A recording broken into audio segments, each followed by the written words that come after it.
So welcome everyone to our webinar series, Improving Our Science, Increasing Our Impact.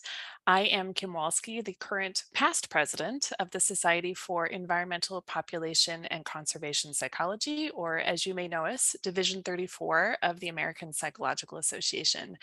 And I am thrilled about today's webinar. It's a fun departure from just presenting work and saving Q&A at the end. Every year, Division 34 honors two individuals with Career Achievement Awards for their significant contributions to the fields of environmental conservation or population psychology. So to recognize their achievements and also benefit from their wisdom, we have invited our 2022 recipients today to share their perspectives on the field of environmental psychology, where they see it headed, and what directions they are excited about. So I'm going to briefly introduce each of our career award winners and then turn it over to them. Because our goal is to make this an interactive conversation as best we can in webinar format, we encourage you to put comments in the chat. And if you have particular questions, please use the Q&A box, which will make it easier for me to find them. And I will try to integrate those throughout the hour. And just so you're aware, this webinar will be recorded and posted to Division 34's YouTube channel afterward. So without further ado, let me first introduce our Early Career Achievement Award winner, Dr. Cameron Brick, who I'm pinning here on your screen. The Early Career Achievement Award recognizes the exceptional contributions and achievements of an early career scholar within the first 10 years of receiving their doctoral degree. Dr. Brick is an assistant professor with tenure in social psychology at the University of Amsterdam, and much of his lab's current research focuses on climate change perceptions and mitigation behaviors. He is also one of several voices in the field who has been advocating for greater impact in our work, both in terms of the behaviors we study and the rigor of our methods. I'm now trying to figure out how to bring Sabina back up onto the screen because I've lost her. So let me bring her. We also have with us Dr. Sabina Pahl, our 2022 Newman-Proshansky Career Achievement Award winner. This award recognizes significant lifetime contributions to the field and is named after Sidney Newman and Harold Proshansky, who were both early leaders in the establishment of environmental and population psychology. Dr. Pahl is a full professor of urban and environmental psychology at the University of Vienna. Her work investigates perceptions and behavior change, particularly in the area of plastic pollution and microplastics. And as I think you'll hear today, she's worked in many interdisciplinary contexts and has provided science advice and input into policy for the UK, Europe, and at an international level as well. So I will spotlight you both and hand it over to you, Sabina, to take it from here. Thanks so much, Kim, and thanks so much, APA Division 34, for this honor. So we thought we'd make this a bit interactive. Hopefully we'll have some discussions. And what you can see at the moment is some of the topics we thought we'd cover. Maybe we don't get to all of them, but this is sort of an overview. We'll start with a short section about us, where we just say a little bit about the sorts of research we've done, some of the things we've learned in the context of that research, and then we'll go to all these other topics. So I won't read them out. It's just to give you an overview of where we're heading. Next, please. So it's me first, and I will talk a little bit, very briefly, about some research I've been doing in the past in environmental psychology. And there are different topics. So the first topic I've worked on is energy, specifically energy efficiency. And the project that I want to highlight here is very interdisciplinary. It was called EVIS, and it was trying to visualize energy loss to motivate behavior. So at the top, you can see thermal images, and they visualize heat loss or cold coming into the home. So on the left-hand side, this is taken from the inside of the home. You can see some gaps. The dark color is heat, is cold air coming in. On the right-hand side, you can see a picture from the outside of the home, and you can see hot air escaping around the doors, for example. So we had a project about this, the first big project I ever led. I was a junior lecturer at the time, and it was over £1 million. And I still remember one of the reviews said, well, she's a very junior woman. Can she actually pull this off? And I thought that's an interesting comment, and I will remember this for when I review research grants, because I think it's about the topic area and the team you put together, and seniority or juniority is not a good guideline. So I've just put one of the key papers on the left-hand side up here. This is Julie Goodyear, who was working on EVIS based on her PhD. She published the first paper where we showed in an experimental design that these sorts of images could get people to save energy when we looked at energy bills a year later. So it's a longitudinal design, fairly small study, but a lot of effort because it involved the technical expert going around with the thermal camera, making a report, someone explaining to the householders, etc., etc. So it's a sort of applied project that I like because it had an objective measure, objective outcome measure, and it was very interdisciplinary. Linda Stech was very kind because she was asked to write a commentary about energy research, and she featured our work here. So this is also about the community and how we relate to each other and how we support each other. It was followed by another project, which you can see on the bottom right, which was also really interesting, but I want to give you a sort of honest view on different projects and how they work. This was a call that wanted to use gamification in a sample of social housing participants, so very low income, a lot of disability and so on.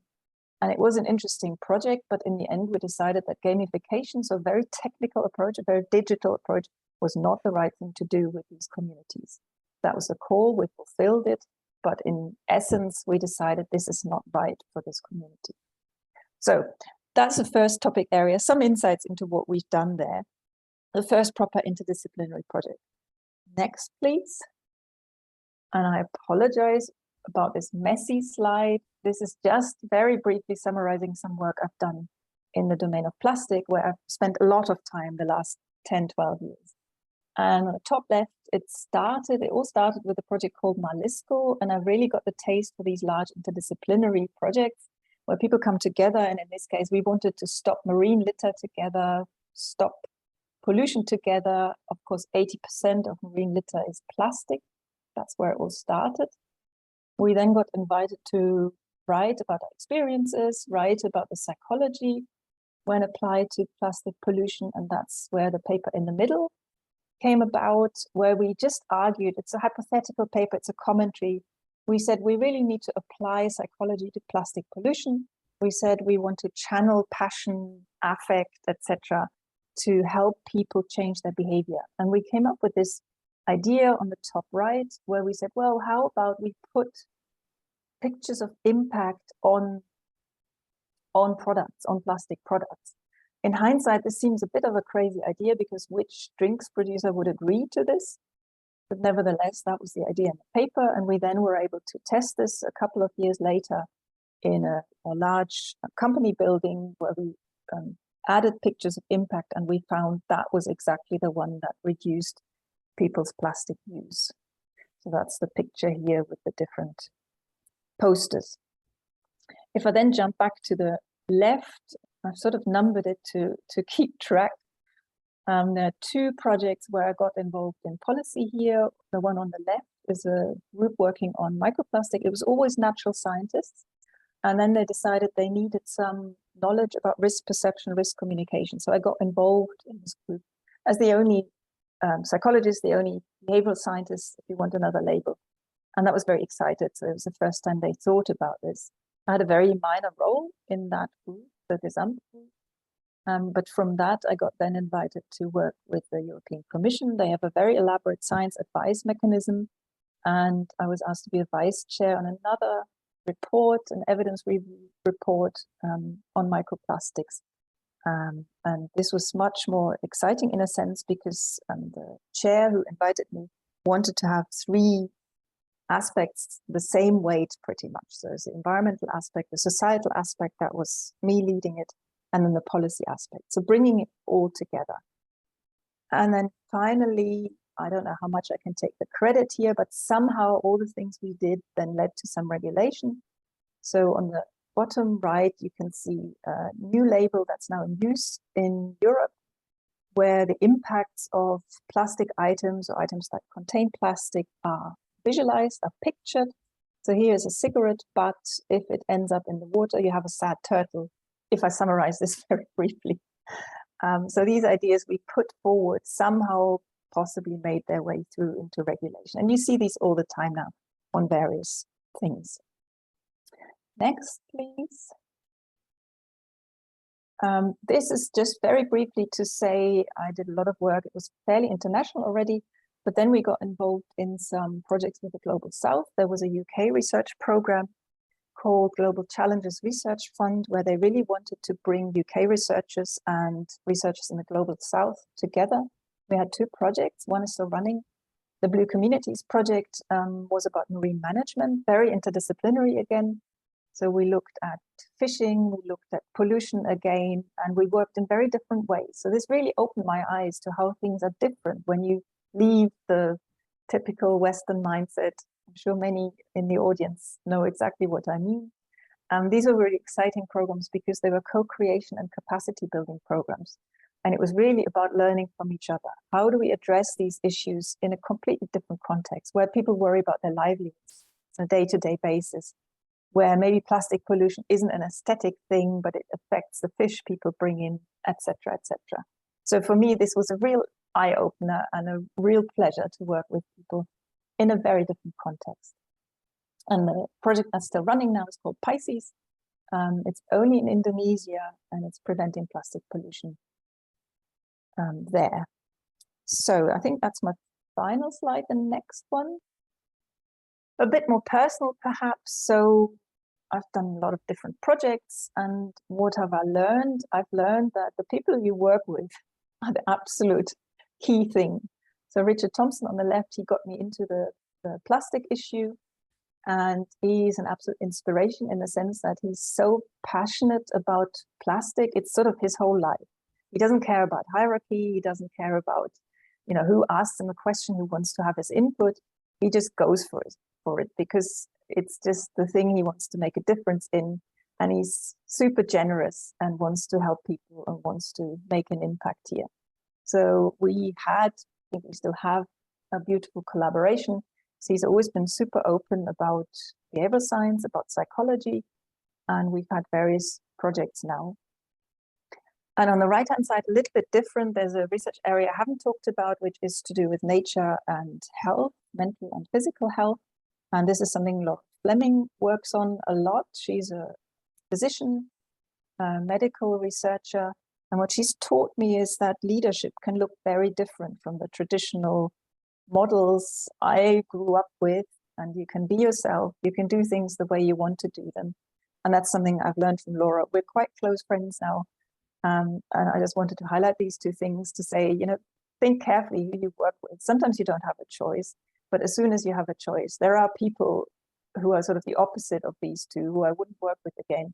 And it's so important that you make those decisions and you find the people you can work with.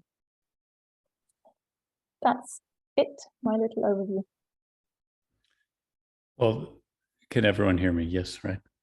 It's a real honor for me to be here as well, and I really appreciate hearing that background, Sabina, and also just reflecting about the people to work with issue. This professional society, Division 34, is one of those homes for me where I made various connections, and I see some names in the participant list of people that I've worked with, and so this is for the younger graduate students. This is one of the places where you can forge those connections. Yeah, so I'm going to not talk about some specific projects. I haven't done nearly so many projects as Sabina, a little earlier career, but I'd like to share with you some things that I see shifting in about 10 years since I've been working in pro-environmental behavior. I see a definite increase in the sort of post-replication crisis open scholarship practices. I mean, being transparent about what decisions were made when and sharing code and materials and data, that is increasing a lot. And I can tell you from the reviewing and editing side, reviewers are responding really positively to that. You don't always get a lot of positive comments in review reports and journals, but I definitely see reviewers being really positive about those features in articles that are being considered. Another thing I see changing is there seemed to be some pushback on the idea that pro-environmental behavior is one coherent, unitary idea. This is going to be a long-standing struggle in our field, and it won't be easily answered or solved tomorrow, but I think we can begin considering not just ways to slice up different kinds of pro-environmental behavior, but considering like how one would even go about doing that appropriately. Should you think about different domains like diet versus transportation? But there's other ways to consider whether a behavior is pro-environmental. Does it need that someone did it on purpose for a pro-environmental motive? Or could you take a low-income person consuming less and just say that's a pro-environmental behavior, even though it had nothing to do with their environmental motivation? I'd like to see more on that, and I see some people considering that maybe some of our previous approaches were aggregating across too many different categories. One of my colleagues shared with me that he sees more work on policy acceptance and activism within pro-environmental behavior, and I really agree with that. I'm seeing not just kind of like personal consumption behaviors or recycling, but also more work about engaging with societal processes, and that includes everything political. And connected to that, I'm seeing more engagement among environmental scholars with attention to the fact that corporations and the wealthy are legitimately opposing the kinds of conservation initiatives that we are trying to support. That it's not just a process of us generating insights and then them magically being transformed into policy, but that we have to do a little bit more of that sociological work of acknowledging who is deliberately obstructing the changes that we need to make for a circular, more sustainable world. And last, I see some prioritization. I think we can do much better, but more prioritization, looking at the specific context in which environmental damage is hurting people. And so frontline and also global South communities, not just around environmental harm, but in terms of also just broadening the perspective about what is pro-environmental behavior in different contexts. And Sabina spoke about that briefly as well. So what methods and approaches should we prioritize? I want to give a shout of gratitude out to Ezra Markowitz, who gave a talk 9 years ago now called 6 Challenges, which made a big impression on me at the time. I was a PhD student, and I watched this talk and thought, geez, I can't ever imagine giving a talk like that. And, and here we are today. So things changed a little bit, but thanks to Ezra. And his number one that he mentioned in these 6 challenges is the need for more construct, scale, and measure validation. I have been, if you took my early work, it was something like, let's use personality to then predict pro-environmental attitudes as a mediator then into pro-environmental behavior. And the mediation model was kind of the point. But as time goes on, I get narrower and narrower. I don't even know what pro-environmental behavior is anymore. So now we're getting to the more validation steps. And I think it is, not everyone needs to work on validation, but I think everyone does have to pay attention to it, and that we can do better as a field to be a little bit more precise.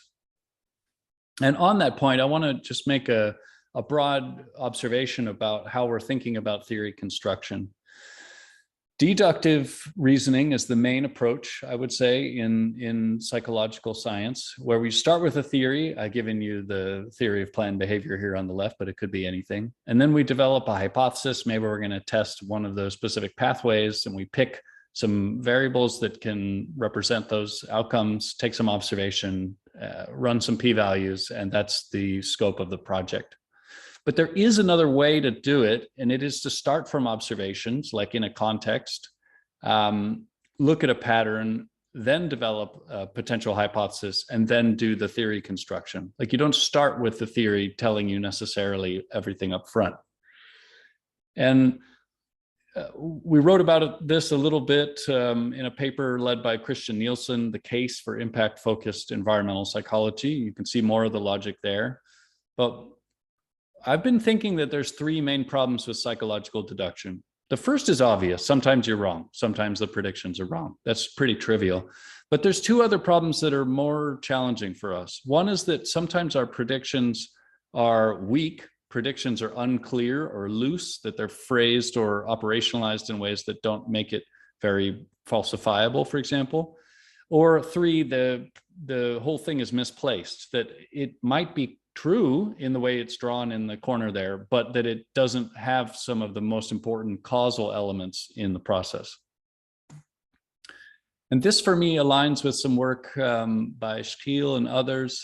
This top paper, Why Most Psychological Research Findings Aren't Even Wrong, or this paper, Why Hypothesis Testers Should Spend Less Time Testing Hypotheses.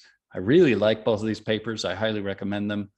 And let me read this quote. It says, researchers should spend more time forming concepts, developing valid measures, establishing the causal relationships between concepts and the functional form of those relationships, and identifying boundary conditions and auxiliary assumptions. Providing these inputs should be recognized and incentivized as a crucial goal in itself. And I can't speak for the field, but I can speak for me. If you put a paper in front of me that is providing those kinds of inputs, I will not ask you what is the theory in some general classic social psych sense. I'll value that. And so I would say, just as advice, if I could, to some of the younger scholars, a boxes and arrows theory isn't always needed, depending on the context.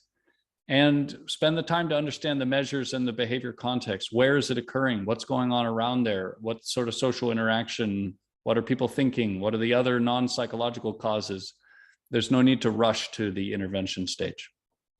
It just depends on the development of the research area. Some areas are ready for intervention and some need more of this descriptive work. So we presented that wheel at the beginning of the talk, and we're going to step through a couple of the issues. And so I'm done with my research part. I'm going to talk now just briefly about informing policy. Why is our impact sometimes weak? Why is the impact of psychological work sometimes weak on other fields and policies? At the top here, highlighted that these are the Sustainable Development Goals of the UN.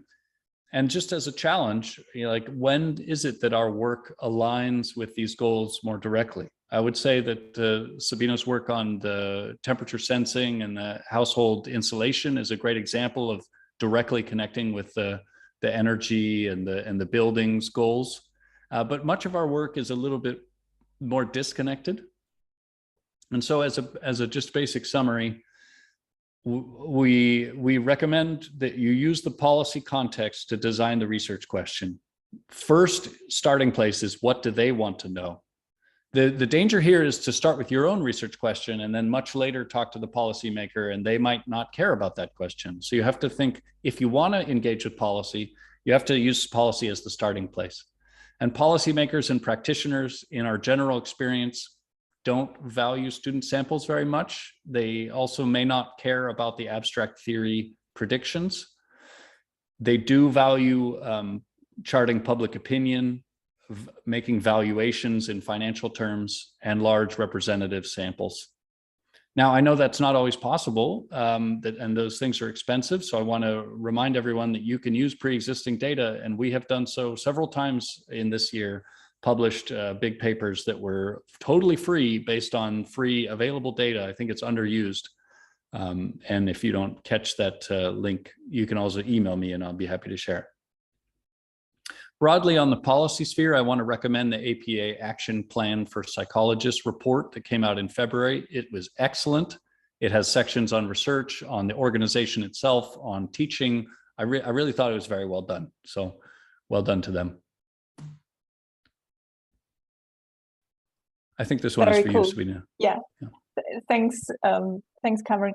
Maybe there's one thing I've noticed working with policy, the point about representative large samples is excellent, because sometimes it's almost like a heuristic to them.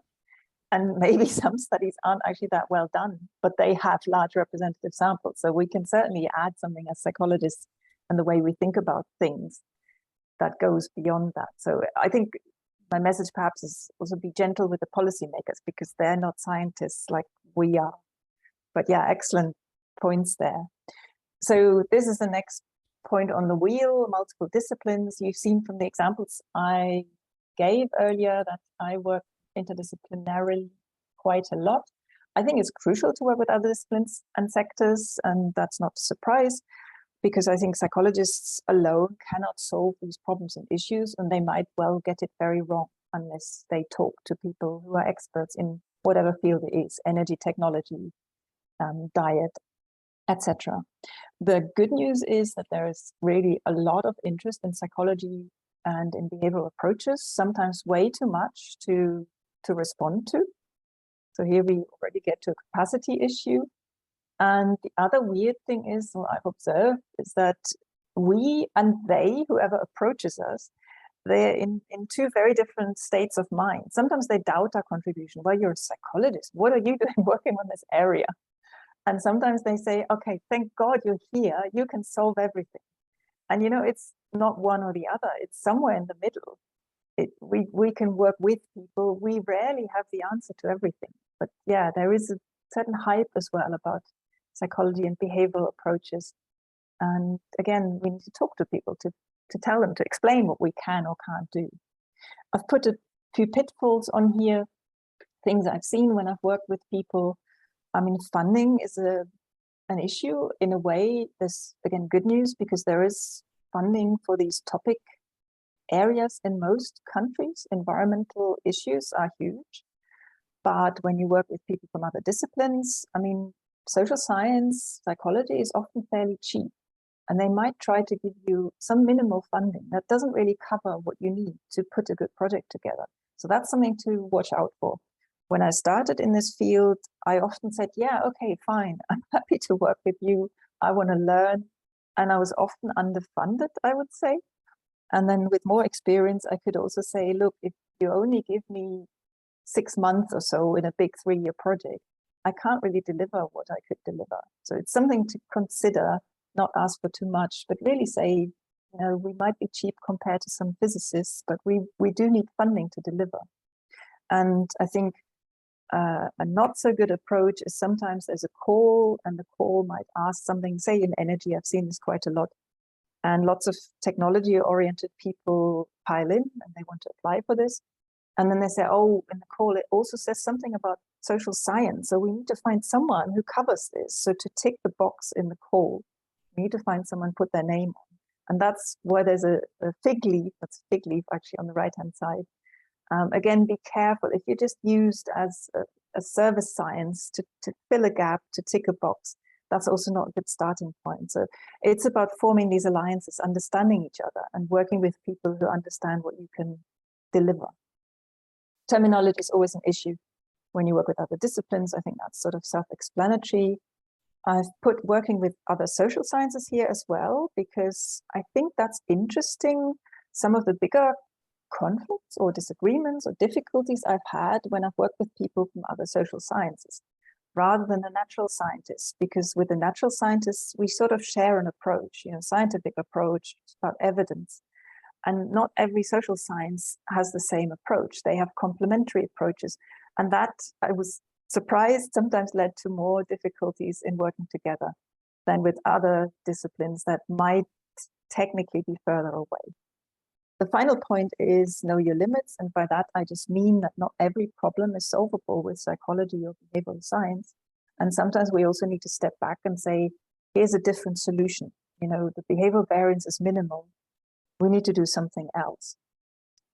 And can I just remind people to also put questions in the chat and in the Q&A. We seem to have both now as we go along. So we're trying to pick those up in a little while.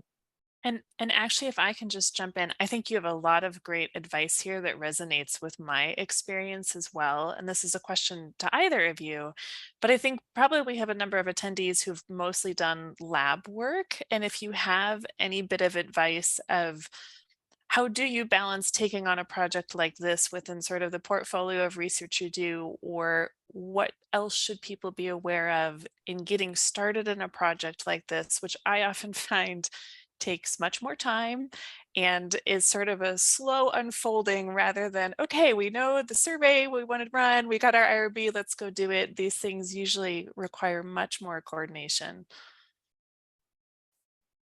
Cameron, do you want to go first? Yeah, sure. Thanks. I guess briefly, I would say if you're the one who's running the project and collecting the data, it's a little bit safer. You could probably do that at any career stage. If you don't have the data, like if you have to get an agreement with the water utility and they're giving you the data on household water use or something, I would caution against working very interdisciplinary early in your career, at least before you establish some clear disciplinary empirical work. It can really slow things down. So for me, that's a little bit later career move. It would be safer. It doesn't mean don't do it, but if you bet all of your time on interdisciplinary projects during your PhD and then several years go by and you don't produce anything, that wouldn't be that surprising. And so that's a danger. Any thoughts, Sabina? Yeah, those are excellent points. I was sort of thinking, I mean, one thing is about the relationship you have with the other scientists, the people on the project. Do they understand what you're doing and do they support that? Or, I mean, a bit what I said about the fig leaf. So you've got to get to know people and form these alliances. And often what happens is that you work with the same people over several years and you work out where it works in your favor, where can you get good data that is publishable and so on, because that's also not always the case in these interdisciplinary projects. So the trust, the working out who to work with. And then what I've found I've been doing increasingly is I've worked out an approach that can be applied to different contexts. So for example, by that I mean a research paradigm where step one is some descriptive or even observational work. Step two is correlational. So maybe you run a big survey or something. And then step three could be experimental or intervention. Big projects can do all three steps. Smaller projects, it's quite difficult to do all three, even though as a psychologist, I think it's really great to do that. I mean, I mentioned the Pisces project earlier. We had 3 steps in there. And then the funding got reduced a little bit. And we've now said we probably can't do step 3 because it's just too ambitious. It's a very different context. We're trying to work out how to get good data, how to implement something. And we have to sort of reduce what we're doing. And I think that's the third thing I wanted to say. Don't be over ambitious. You know, you want to impress people, you want to show them what you can do. But sometimes these projects take a lot of time to set up because you're not starting from the same starting point. So it's better to reduce a little bit and be a bit more modest than overpromise and then not deliver.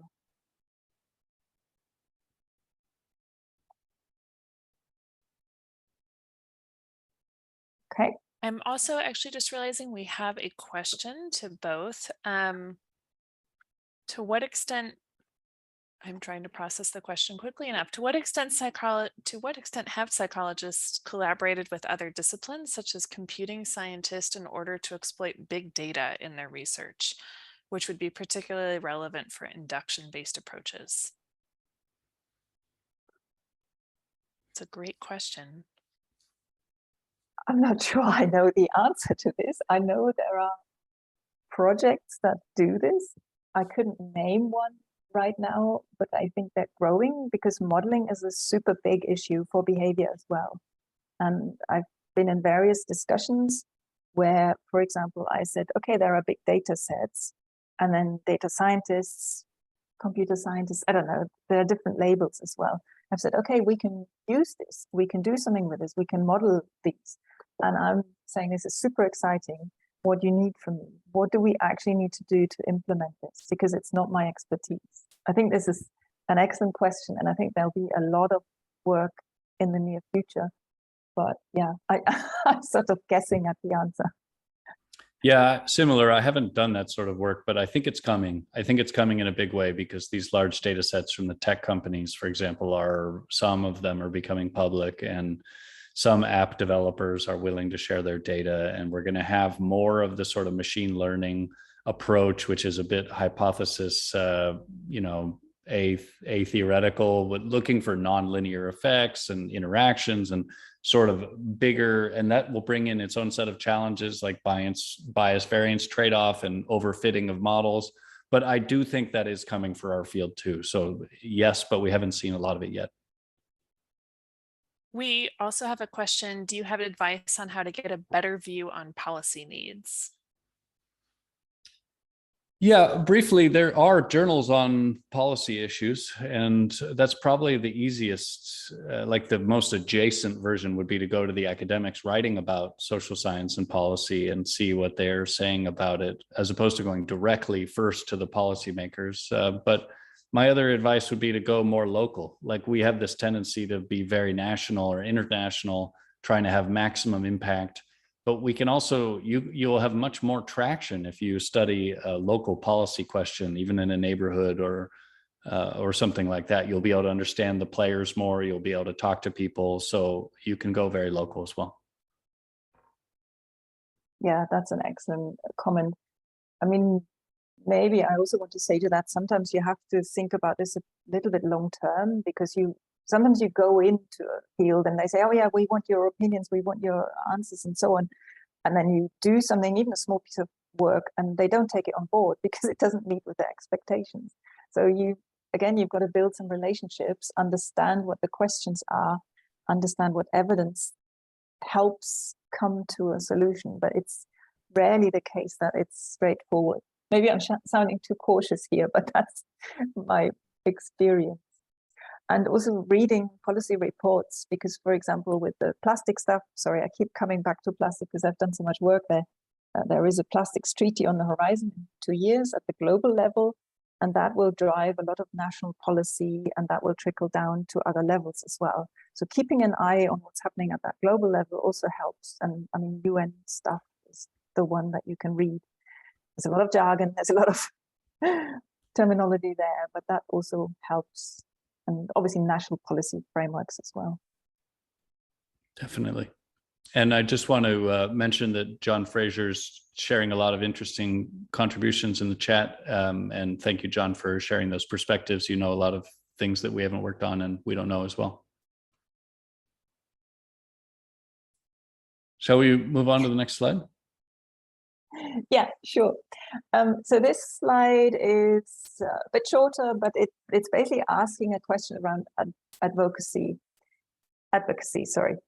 And this is because I've sometimes been in situations where people have questioned or sort of asked about my motivation. And I think it's really important as an environmental psychologist, I try to stick with the evidence. Many environmental psychologists want to really make a difference. So there's this really basic desire to have an impact, to change the world, to save the world. And we run studies, and I mean, studies may give you random results. They sometimes confirm the hypothesis, sometimes they show you the opposite, sometimes there's a null result. And it is tempting, it is difficult to stick with the evidence if you've got an opening. Say a government really wants to talk to you. They say, so what is your answer? I mean, I can talk about the energy work. We were really excited with the thermal imaging, and we used thermal images in a letter intervention. So it was very low level. It wasn't an expert going around to homes, etc. It was fairly standardized. It was just one letter coming through the mailbox. We had a lovely big sample. We worked with the behavioral insights team in the UK, and we found a null effect. And of course, you're thinking, God, if I had good effects now, the government would go for it. They might well fund an intervention. And that's a bit frustrating, but it's super important to stick with the evidence. That's the sort of point I'm raising here. The other related point is, who do we work with and how do we work with them? Because working with other scientists tends to be relatively straightforward, because we sort of know about freedom of academia, we know how things work. If you work with other partners, and I've just put industry here and government, it might change. Government's an interesting one. because timing is a real issue. Sometimes they want an answer in 2 weeks or in a month or so. And on academic timescales, that's pretty much impossible. I've never been able to deliver that. Sometimes the higher you go, I was involved with a WHO report on microplastics and human health. It was due to come out last summer and nothing was happening. I don't really know why it was so delayed, but in the end, it took them a whole year to review it and finally release it. So it's come out this year. And that's also super frustrating because you might have put lots of work in and you want this to be available. A year later, things have moved on. You know, there's new evidence. And if you release it a year later, your colleagues are going to say, well, why didn't you include my study? So it's difficult to manage that process. And then industry is another issue altogether again, because industry can be super smart, super smooth. They obviously have their own interests. They want to normally safeguard their profits, and they might give you quite a lot of money to do a piece of work. And then you have to be really careful and ask, so who owns the work? Who gets to decide whether it's published, whether it's released, and so on? And that can be a difficult conversation, and they change the goalposts. So it's really exciting. I actually like working with industry, but you have to be so on your toes to make sure that good evidence gets out and good science is done. And then the last question is just sort of, how can our work be truly independent and neutral? We all know about biases we have, even scientists have, experts have. So how do we ensure that we keep that distance and we really look at the evidence? I mean, I know what Cameron would probably say is the whole open science approach is super helpful because you pre-register, you say exactly what you're testing, and that certainly helps the independence and the neutrality, even though there are still options at the end of the day when you get to the analysis. But this is what this slide is about. So my thinking is that we need to reflect on what we do and who we work with and who we are in the process to ensure that it's the evidence that speaks, that comes through. Cameron, any additions? No, I thought that was really good. Thanks. So we have about 20 minutes left, so I won't spend too much time on each of these parts, but we wanted to mention a nod to this fact that there's been a bit of a debate in the field recently between theory and impact.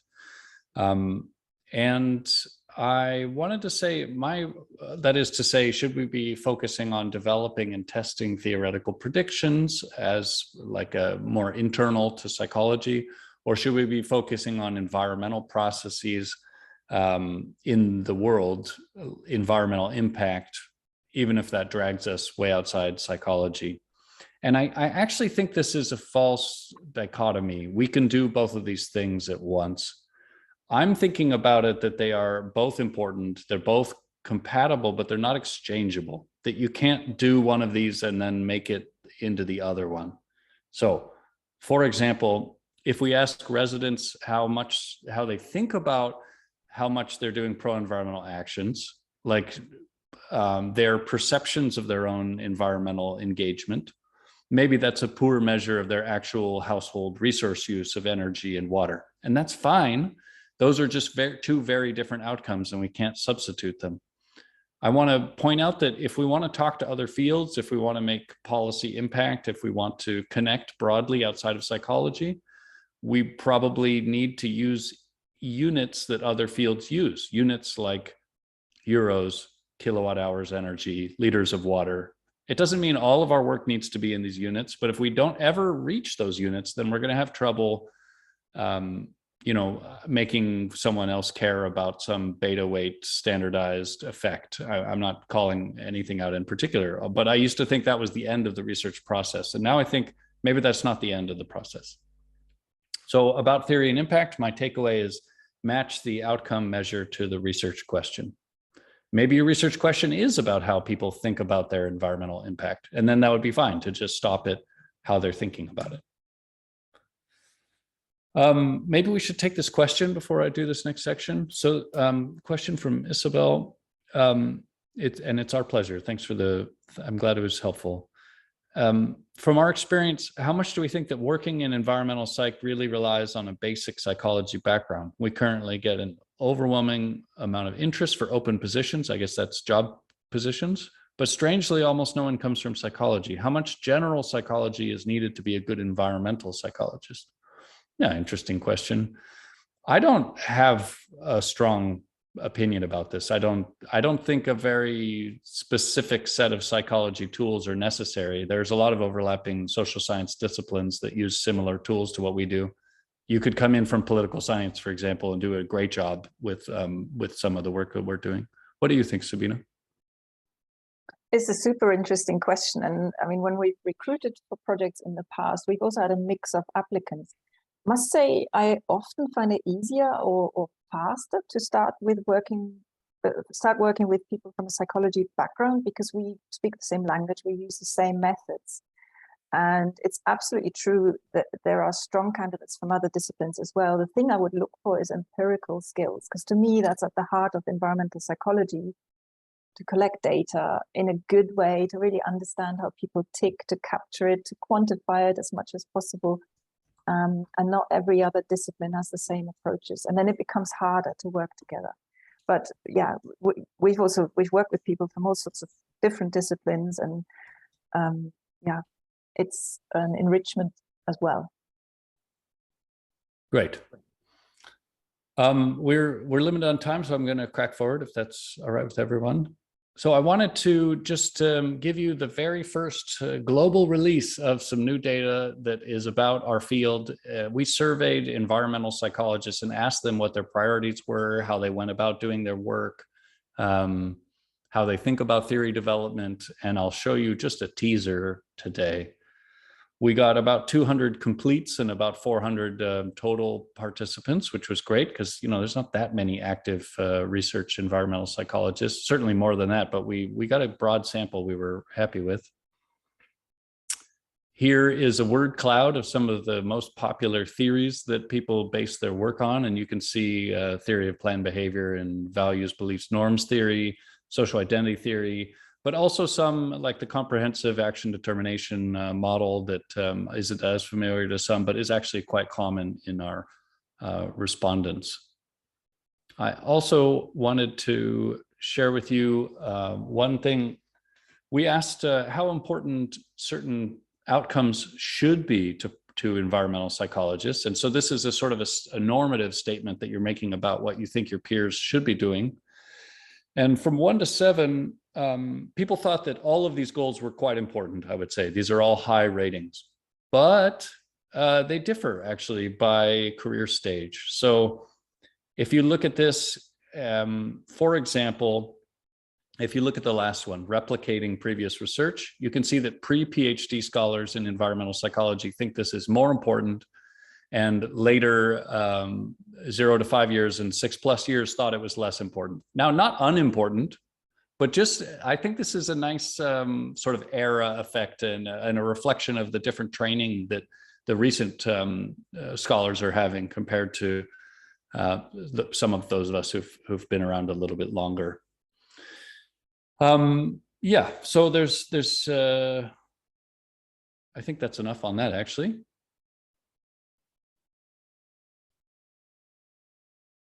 Sorry, that's me again.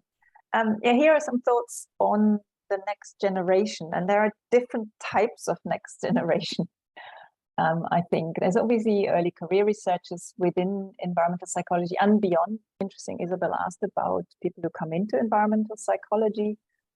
And one thing we're seeing is that there isn't that much capacity at the moment. I mean, what I'm trying to do now, a little more senior, sometimes I can try to talk to those who are in charge at the universities, is that we need to build capacity. We need more environmental psychology positions. We need to create those inside of academia, but also outside of academia. But I think inside of academia is also important. And what I've seen is some barriers in the sense that environmental psychology is not the core subject, it's an applied subject. So you may want to go into it. But that's why often positions don't get created unless you've convinced someone that this is a really important applied field. So that's a more sort of research policy point. Someone put in the chat earlier, I think, about the training and experience in this translational science, so in interdisciplinary and integrated science. And there isn't that much at the moment. And there's always a question, how do we trade off the basic skills training, the methods training, with this training of knowing how other disciplines tick and how can we work together. And I think in general, it's asking quite a lot of early career researchers, especially in applied fields such as environmental psychology, because we're meant to be able to do everything. We're meant to be able to talk to different audiences. We're meant to be academically brilliant. We're meant to keep on top of the most recent methods, very sophisticated methods these days, and use open science principles. And it feels like there's a lot on our plates. And I put this is from German folklore in a way. There's this mythical creature that can do everything. So provide wool, provide meat, not so interesting perhaps to many environmental psychologists, and lay eggs. And it sometimes feels like that's what we're asked to be, to do everything from basic science to applied, and get funding in, and teach students, and just everything. So that's my rant. Having started on the teaching, it's interesting because I see a real change with undergraduate students. When I started teaching environmental psychology, and I always used to teach social psychology, it's actually quite recent that I'm teaching environmental, I was trying to really tell them how bad these issues are. I was doing everything wrong. As a psychologist, we're not meant to overwhelm people. We're meant to give them tools, etc. And it was quite difficult because the students closed down. They didn't want to be overwhelmed with these facts and figures and so on. They wanted a gentler approach. So I think undergraduate students are some of our greatest allies, and we really need to get what they think, what they want to achieve.